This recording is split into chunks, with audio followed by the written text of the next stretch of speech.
Hooray for Hollywood! Hello there, I'm Stan the Movie Man, and this is your WIMZ.com movie review. In a battle between the video game boys and the fashionista girls, the big winner was the video game guys, as I was sent to see Prince of Persia, The Sands of Time, starring Jake Gyllenhaal, Gemma Arterton, Ben Kingsley, Alfred Molina, and more. It's the story based on the video game of Prince Dastan, an orphan boy who's running the streets of Persia.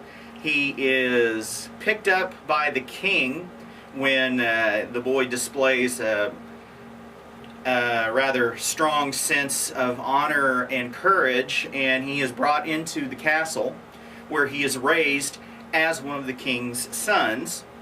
He and his brothers are brought up to be kings or leaders of their people, and they are guided along the way in part by their uncle Nissam, played by Ben Kingsley. The story is about a dagger that can control the flow of time, and the plans of some people to try to go way back in history and change things to change the power base of the region. I'm giving you sort of a broad outline there because I don't want to ruin it for anybody. Although it doesn't take very long to figure out who's who in Prince of Persia, The Sands of Time. It's not a terrible movie. It's not great either. It's kind of in the middle. There's a lot of good action. There's a lot of amazing stunts. I'm sure they went through probably 30 or 40 stunt people just to play Dastan. Gemma Arterton is absolutely beautiful as the guardian of the dagger of time, Tamina.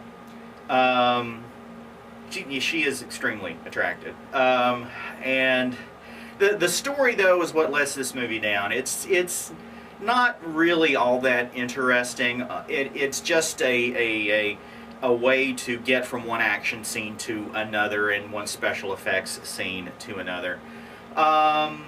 You know, there are some occasional interesting characters.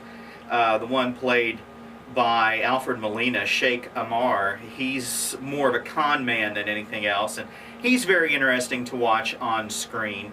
But otherwise, the story's just kind of blah and lays there.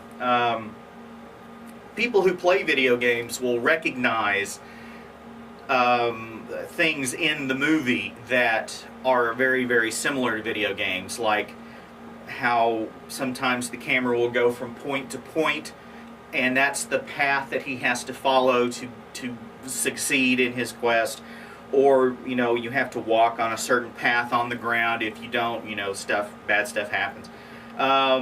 So from that aspect, they've put things in for video gamers that they will recognize. I don't know that it's going to help at the box office all that much, but you know, it's an okay movie. It's three guitars. It's not awful, but it's not a huge waste of time. But it is something of a waste of time. So you know, if you're just in love with Jake Gyllenhaal, or if you're in love with the video game or Gemma Arterton, which I can understand that, then by all means check it out. And it's not the worst way you could spend 2 hours. It's certainly not the best. So, 3 guitars for me. Go to WIMZ.com to read my complete review as well as to vote on the movie I'll see next time. If you have a question, you can send it to me at stanthemovieman@att.net. I am also now on Twitter. You can tweet me. Don't have all the, the lingo down, but I'm on Twitter at MovieManStan. It's MovieManStan, all one word. On Twitter. Till next time, Stan the Movie Man. See ya.